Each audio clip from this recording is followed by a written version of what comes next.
Hello and welcome back to the channel. If you're new here, my name is Twaka. And I'm Anna. And we've been living in Vietnam for over the past 2 months and we've been loving every single second of it. We've been so blessed to experience all the wonderful parts of Vietnam so far. Yeah. But over our past couple of months here, we've noticed some things that we would definitely have liked to know before we moved here. Not that it would have changed us, but it definitely would have prepared us a little bit more. Helped a lot. Helped us a lot more. Yeah. So in this video, we are going to be sharing some extremely helpful tips for you guys if you're thinking about visiting, and definitely if you're thinking about moving here for long term. But before we get started, just make sure to hit that subscribe button and let's get right into the video. Let's get right into it.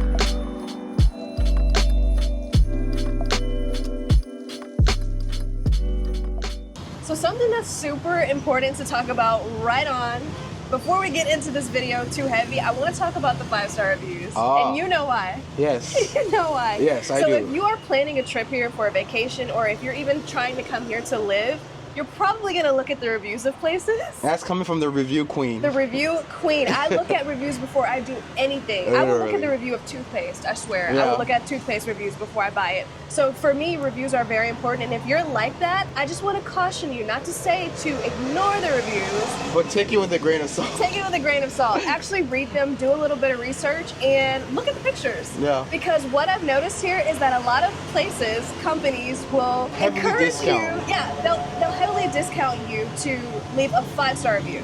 And I want to make it clear, not just a review, they instruct you, guide you, coerce you, persuade you to leave a 5-star into review. leaving a 5-star review. So I've had a couple of instances like this, even like on a daily basis of just when you get out of a Grab, they'll say, leave a 5-star review. Yeah. It's like, leave a review is pretty common, Yeah. but a 5-star review, like what if I don't feel like the service was 5-star? So that's just a typical one that I see often. But the other night we had an experience at a restaurant where we were told that we would be given a discount if we left a 5-star review. And I was like, okay, sure. And like, I'm used to that. But what the part that got me is that she stood over me until I finished the review. And I literally asked her, I was like, so do you want me to leave the review now? Before I I've get the even food? gotten my food? She was like, oh yeah, it's okay. And then you have to show it to them You have after. to show them, yes. And so it's like, that's when it dawned on me. All these 5-star review places, they're probably just doing it because you get a really good discount. I've been to several places where they even tell me what to say in my review. I was getting a service and they asked me to leave a review and I was like, oh yeah, for sure. I loved the service. I was probably going to leave a review anyway. She was like, make sure it's long and make sure it's 5-star. And I was like, okay. They tell you what they want in their review. They're very adamant. They don't even try to sugarcoat it. And what I can say about that is I understand why the culture is like that here. I don't think it's to be shabby or anything. It's because of the competition. The competition here is so steep. Like, we're sitting at one of our favorite coffee shops. Shout out to Soha. Yeah. I was going to say Toshiba. Soha. But Soha is one of our favorites. We come here almost all the time. And right across the street from us is a very nice... Literally, I'll show you. Right across the street. Right across the street. It's a very nice coffee shop. It's another coffee shop, Heaven Coffee Shop. So when you have so much competition, when every street is loaded with the same services, you kind of want to encourage the servers or services. What are we? You need to stand out. So you need to make sure, out. because everybody has like the same services that you're offering. So your service has to be a little bit better. Right. Then the cool thing about the coffee shops here, there's so many coffee shops, there's so many massage parlors and like right next to each other. So to stand out, you need good reviews, and you need to have a different vibe. So it's good. It's great for the customers because every single day you can go to another coffee shop and feel like I'm not missing out on anything because every coffee shop is like a different vibe. There's so much variety. And with that, I will also add that since the prices are so affordable here, if you go to a place and you don't love it, you can literally walk right across the street and see what theirs is like. So I get it, but also I just want you guys to be aware that do a little bit of research, look at pictures, and read the comments. Yes. Because one thing I noticed last night on TripAdvisors is that people were giving 5-star reviews, but if you read what they say, they'll be honest about, you know, their experience. So just read the comments and don't just go by like, this place has 5-star reviews by 1,000 people, because that's very, very common here. If you're planning a trip here, make sure you're planning it around the rainy season. For sure. If you like if you like to be in the rain, by all means play during the rainy seasons, but when they say it rains here, it pours. It rains here, and it rains continuously. And the cool thing about it here is when it rains, people are used to it. So life continues as it does. The motorcycle people are still on the motorcycle while it's pouring down. Yeah, there's still things you can do here when it rains. There's tons of activities you can still do. Yeah. But if you're planning a vacation, like a short trip here, just do a quick ChatGPT search and figure out which season you want to visit in, because different parts of Vietnam have different rainy seasons. So central is different from northern and southern. So just keep that in mind. But also, if you're planning to live here, that's something you have to think about. That's something you'll have to get used to. You're going to have to get used to it. So pretty much the mornings are for the most part clear, and then it rains every single afternoon. Yes. So if the forecast says rain, it's going to rain. It always rains. So just keep that in mind. Don't let that deter you, but just keep it in mind. If you need to pack for a rainy season, grab an umbrella, do all that, and then just plan accordingly. Make sure you get a rain shoe. How do you call it? Rain boots? Yeah. Like Anna's? Oh, I feel invincible when I have my rain boots on while you're struggling in your little Crocs. I'm just jumping in the puddles. So life still goes on. Life goes on. But just keep it in mind, especially if you're just planning it for a trip, because you don't want to be like that group.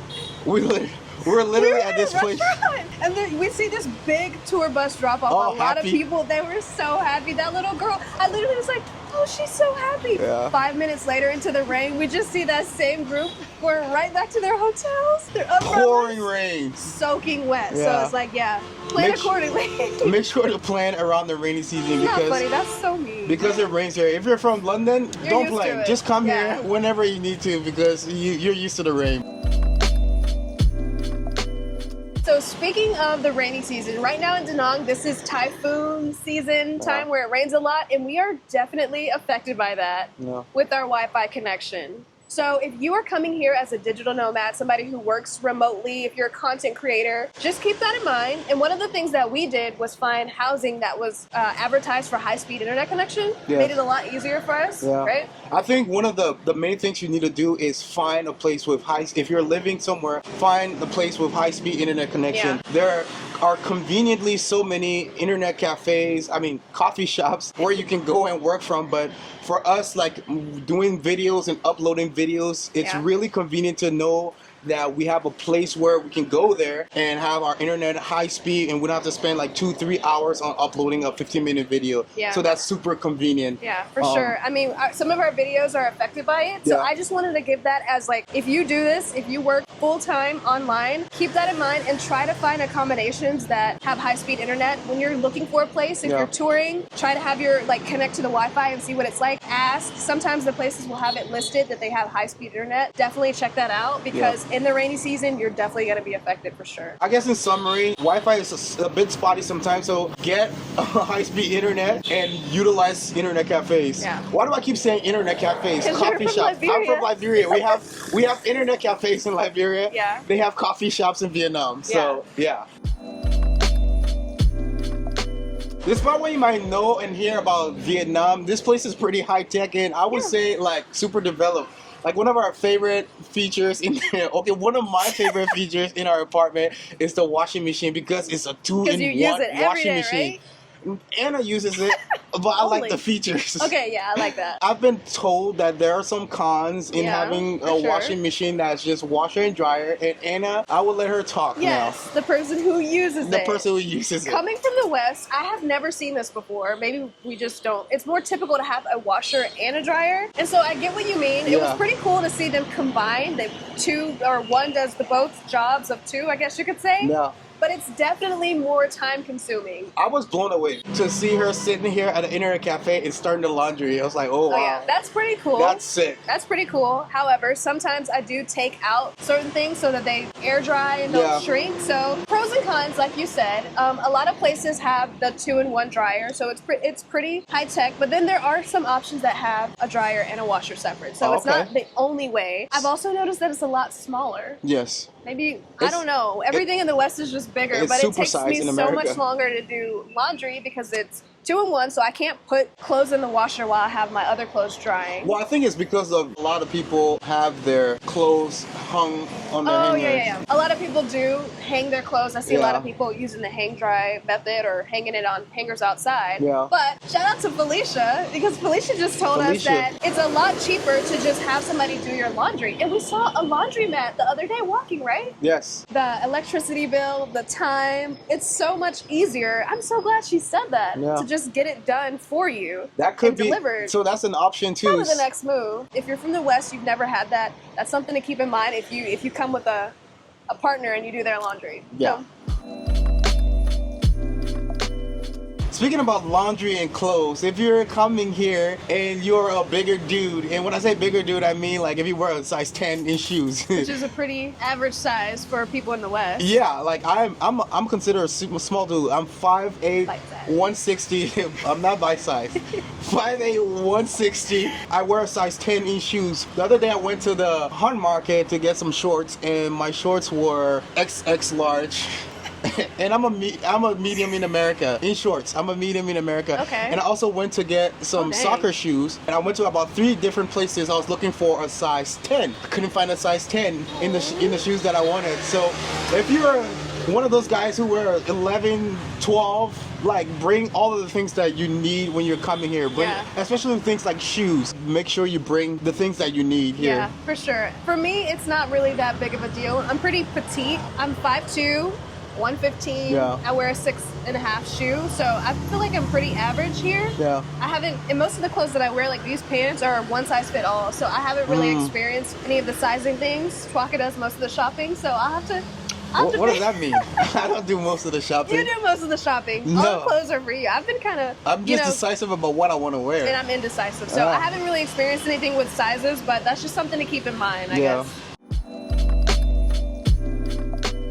It feels like we're kind of telling people to do the opposite of what everybody else says to do, right? Yeah, everybody's like, come with an empty suitcase. We're like, no, bring everything you need. And I'm saying that because there's no Amazon option here. Yeah. So there is an option for online shopping, and the most popular one here is Shippy, but it's not as easy to use. Oh yeah, Shopee, not Shippy. You say Shippy. It's Shopee, Shopee. You can't download that on the App Store, so you have to use a browser. So there's pros and cons. Yeah. It's kind of like Amazon, but it's not as convenient if you're from the West. So just keep that in mind when you're weighing out what to bring. And the most difficult part is it's in Vietnamese. So there is an option for English, but it just makes the platform in English. The products are still in Vietnamese. Login is in English, but everything else is English. Everything else is Vietnamese. So there's pros and cons. I mean, you can still order things that come relatively quickly, but there's a language barrier. You can't download the app on the App Store because you're not in this region, so you have to use it on a browser. You can't have an account unless you have a number. Without the number. Yeah. So I had to use your phone number to even get the account. You have to use a Vietnamese phone number. Yeah. So there's pros and cons to it. It's usable for sure, but it's definitely going to take a little bit. It's not the most convenient thing ever, but just keep that in mind. When you get here, you won't have as free range of things to buy as people make it seem. And Anna is coming from experience because she has like 4 different water filters sitting at the house. All because I couldn't understand what it was saying. She just bought water filters. None of them work. She just bought, what was the other thing? Hair dryers, and it's just sitting at the house. So yeah, pros and cons to shopping if you can even download it, but you'll figure it out. It's not impossible. Yeah.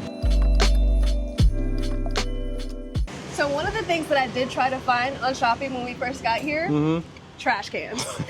I don't know what it is. I don't know what it is about Asian countries not having trash cans, and they still are super clean. Yeah, I've heard Japan, they have no trash cans. Singapore, there's not a lot of trash cans, but it's super clean. Yeah. That's insane to me. But when I first got here, I quickly realized, where are all the trash cans? When we're in Zaxby's, Chick-fil-A, all the fast food places, once you're done with your food, you can take it, empty your tray, and go.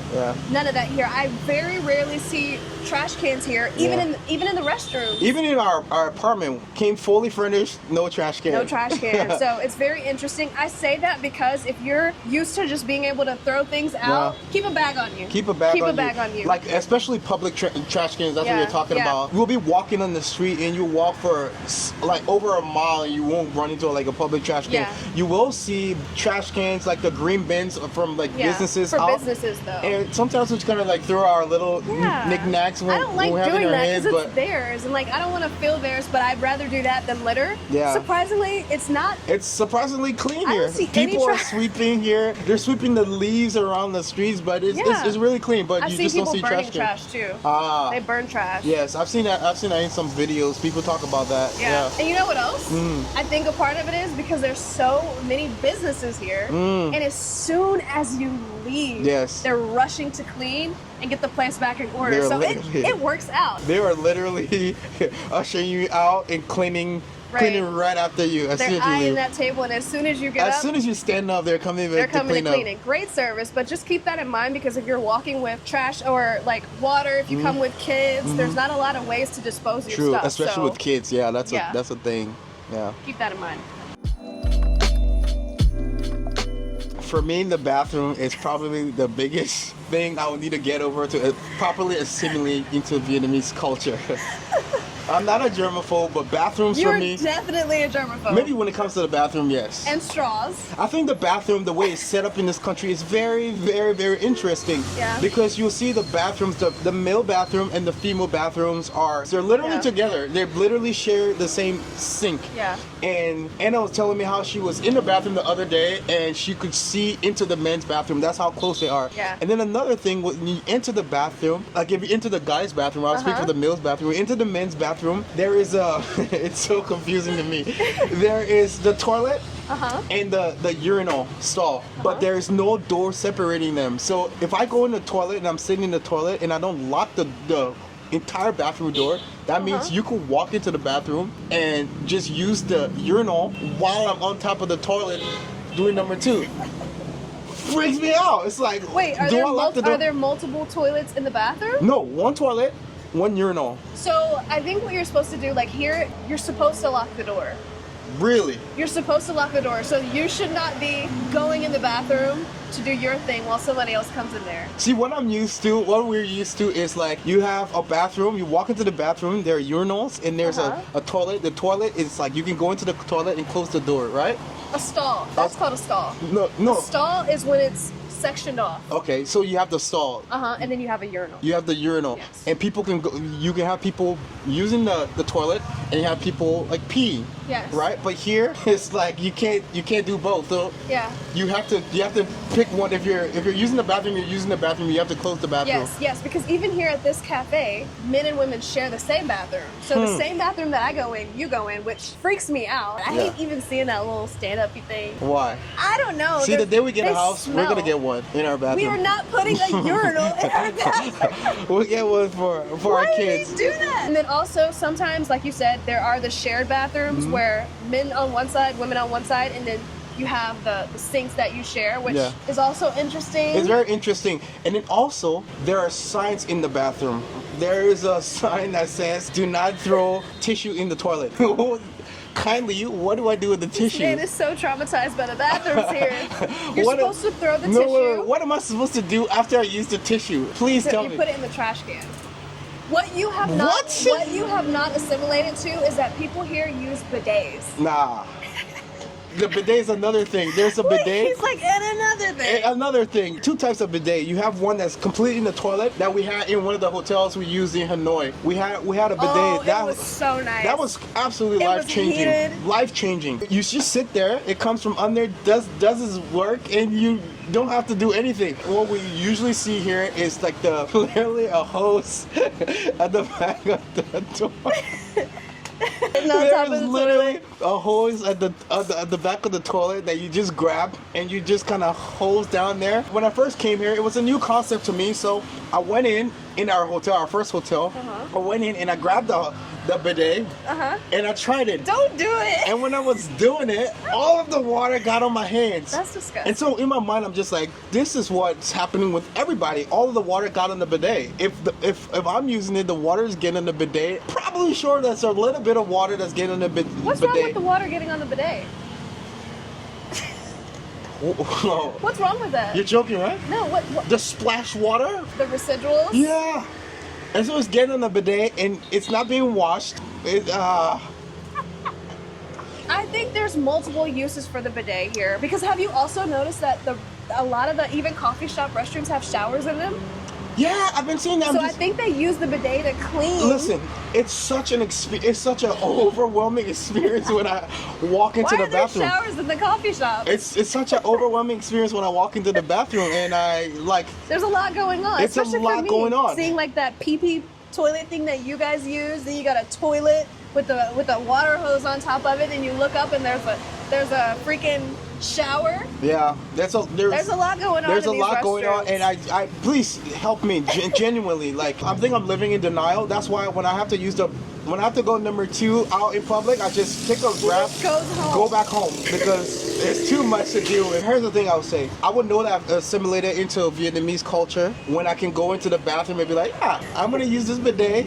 I know where these signs mean. I know where the tissues go. Yeah, it's very interesting.